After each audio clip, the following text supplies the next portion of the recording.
ang bagong 4-point line sa darating na PBA Season 49.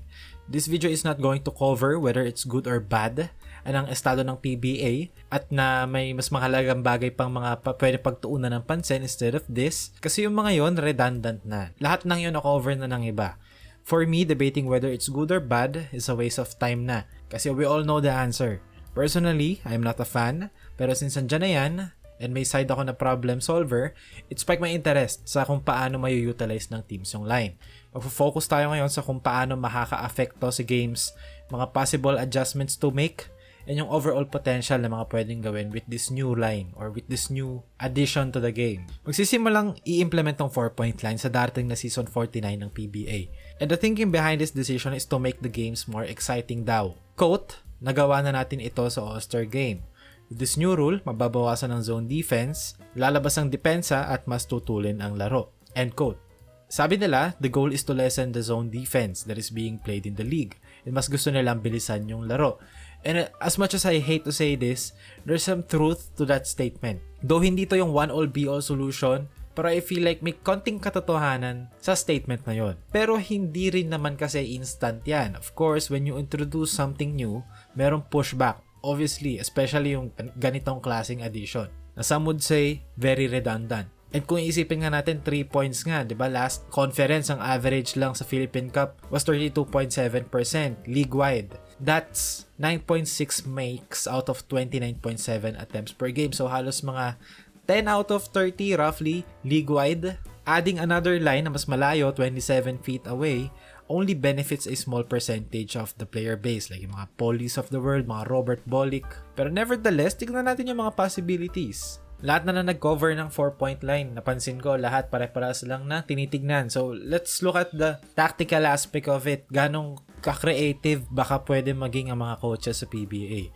First of all, aware naman ako na most teams wouldn't even dare making a game plan for a 4-point shot right now. Kasi nga diba 3 points pa lang, di na nga makashoot eh. Paano pa kaya mas malayo? Nevertheless, here's how I envision things. If there's a player na either potentially can be a threat from the 4-point line, medyo nakakabulol yung line na yun, yung 4-point line. Especially sa akin na medyo, anyway. Or someone who's a downhill threat. Isang paraan para ma-utilize yung skill na yun, yung being a threat from the 4-point line or being a downhill threat, is to run a high ball screen. Now, let's say na angle pick and roll to. Most likely, yung big man nakadrop kasi ang layo eh. Why would you put your big man on a vulnerable position? Sa taas, sa tuktok, sa may half court. Okay, and then, let's say, the defender point of attack went over or even under. Pero dito gawin natin over kasi hypothetically threat nga yung offensive player from out there. Now usually defenses would bring a help defender dito sa nail para hindi makadrive sa gitna yung ball handler. And malapit lang din naman kasi isang juke lang. May help ka na. It's easier to recover kasi malapit lang naman yung tao mo.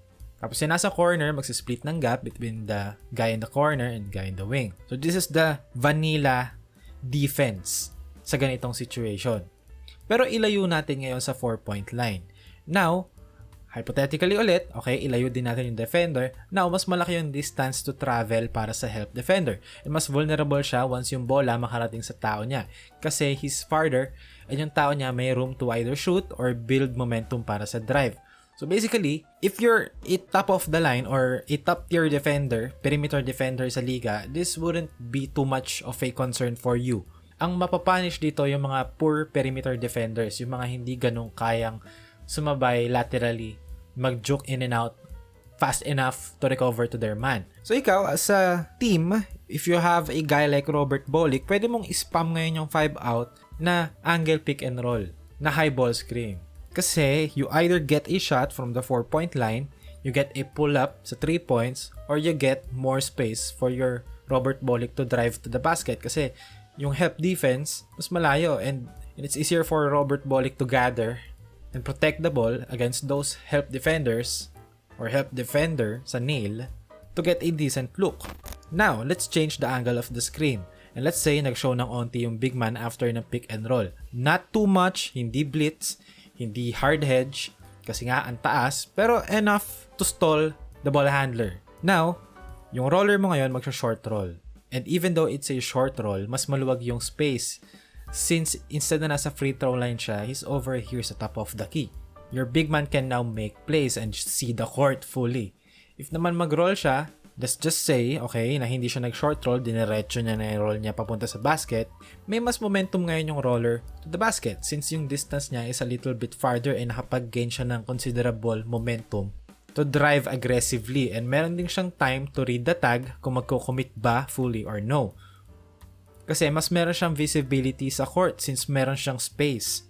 And again, itong tipo ng action na ganito, this benefits big guys na kaya mag-play make. So let's just say, kung wari, hypothetically, 𝗧𝗵𝗵𝗵𝗵𝗵𝗵, isa Go, pick and pop or pick and roll na short roll. This benefits a guy like 𝗧𝗵𝗵𝗵𝗵 kasi he can pop to the 3-point line, he can short roll sa 3-point line, and then one dribble, make a play, pass it to a corner shooter.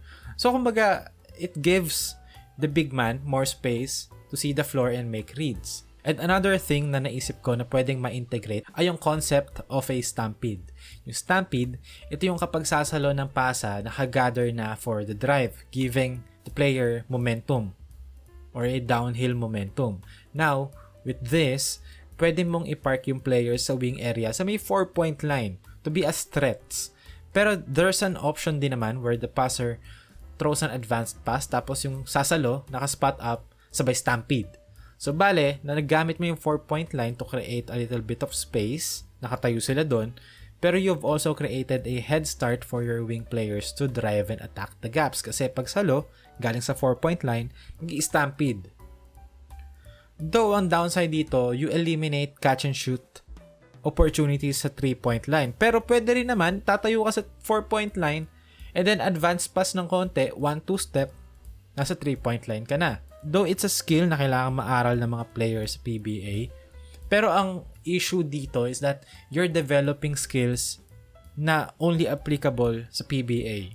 So, hindi lang ako sure whether on a bigger point of view or on a larger perspective, ang daming redundant skills na made-develop or habits na if ilalagay mo sa FIBA rules, ilalagay mo sa FIBA competition, habits na masasabi mo as, unnecessary. Pero, again, it opens up opportunities for the coaches to be more creative and to explore more, to invent stuff, and maybe, malay mo, kung yung rain or shine, even though sinabi nila publicly na wala silang interest sa 4-point line, malay mo, may team na niched enough na mamamaster nila tong adjustment na to. Sila yung magiging pioneers of fully taking advantage of this rule change. Malay mo, yun pa yung maging competitive edge ng isang independent team kumpara sa team na mas malaki ang budget. So, ayun.